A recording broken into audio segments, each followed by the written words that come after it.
Magandang araw sa lahat. Sa video na ito ipapakita ko sa inyo kung paano mag-perform ng diamond push-up. May nag-request kasi sa atin ito. Boy, ito yung request niyo boy, diamond push-up. Ang dinidevelop ng diamond push-up ay ating dibdib at saka braso. Ganun pa rin ang sequence.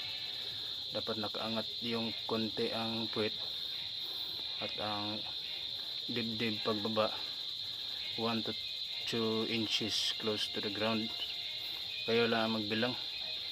Gawin natin 50 straight count. Kung hindi makaya 40 na lang. Ang diamond push up, ganito yung kamay nya, ganito yung kamay. Diamond push up.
Okay, nagawa natin 40.